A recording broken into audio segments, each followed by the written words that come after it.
Welcome back to our YouTube channel TFI ముచ్చట్లు. Friends, ఈరోజు వచ్చేసరికి అయితే మనం జాక్ మూవీ రివ్యూ గురించి అయితే మాట్లాడుకుందాం.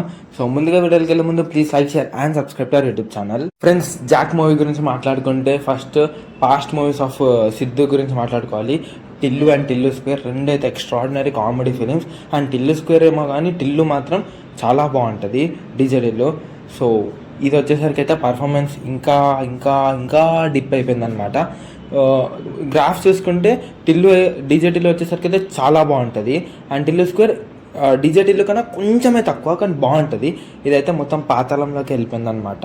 అండ్ ఎస్పెషల్లీ బొమ్మలేరులో భాస్కర్ అండ్ సిద్ధుతో కాంబినేషన్ మూవీ అంటేనే నేను చాలా ఊహించుకున్నాను. బట్ మూవీ అయితే ఏం లేదు. అండ్ బొమ్మరిల్లు భాస్కర్ మూవీస్ అన్నీ చూసుకోండి, ప్రకాష్ రాజ్కి అయితే ఒక మంచి రోల్ అయితే ఉంటుంది అనమాట. దీంట్లో ఆ రోల్ కూడా మనకైతే డిసప్పాయింట్మెంట్ అయితే ఇస్తుంది. సినిమా బాగకపోయినా ఆ రోల్ అయితే జస్టిఫై చేస్తాడు, బట్ ఈ మూవీలో అయితే అది కూడా లేదు. అండ్ అలా మూవీస్ సైఫై లాగా అనుకుంటున్నారు, బట్ అది ఏం వర్కౌట్ అవ్వట్లేదు.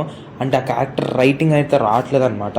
ఎందుకంటే ఏజెంట్ ఈ రా మూవీస్ తీయాలంటే ఒక పర్ఫెక్ట్ పాయింట్ ఉండాలి, దానికి తగ్గట్టుగా చుట్టూ ఆ పాయింట్ చుట్టూ బిల్డ్ అయితే చేయాలి స్టోరీని.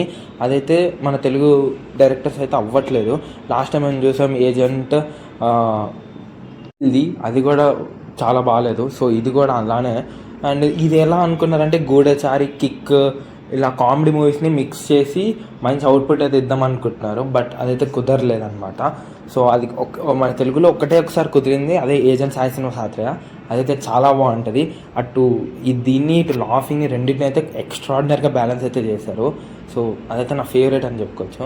సో ఈ మూవీ గురించి అయితే ఏం మాట్లాడుకున్నా ఏం లేదు అక్కడ. అండ్ హీరోయిన్ విషయానికి వచ్చేసరికి అయితే అంతేం లేదు. యాక్టింగ్ లాస్ట్ ఫ్యూ మూవీస్తో పోల్చుకుంటే దీంట్లో అయితే యాక్టింగ్ వైస్ కూడా అంతేమనిపించలేదు. అండ్ ఇప్పుడు హీరోయిన్ గురించి మాట్లాడుకుంటే హీరోయిన్ని తీసుకున్నది జస్ట్ ఫర్ సాంగ్స్, అండ్ ఆ సాంగ్స్ కూడా అంత బాగాలేవు. అండ్ విఎఫ్ఎక్స్ అయితే వరస్ట్ చెప్పుకోవద్దు. అండ్ బ్యాక్గ్రౌండ్ స్కోర్ కూడా ఏదో కొన్ని సీన్స్ ఎలివేట్ చేస్తుంది, మిగతా సీన్స్లో ఉండదు. సో అన్ని టెక్నికల్ డిపార్ట్మెంట్స్ కూడా ఫెయిల్ అయ్యాయి అనమాట. ఎస్పెషల్లీ టైటిల్ కార్డ్స్ దగ్గర అయితే మీకు ఏదో చాట్‌జిపిటీలో ప్రాంప్ట్ ఇచ్చి జనరేట్ చేసిన ఇమేజ్ లాగైతే ఉన్నాయి. సో అంత వరస్ట్గా ఉంది. అక్కడక్కడ గ్రీన్ సీన్ కూడా అనిపించేసింది అనమాట. సో ఒక టోటల్ డిసప్పాయింట్మెంట్ ఫిలిం అనుకోవచ్చు. సో కంబ్యాక్ ఎలా ఇస్తాడో చూడాలి సిద్ధు.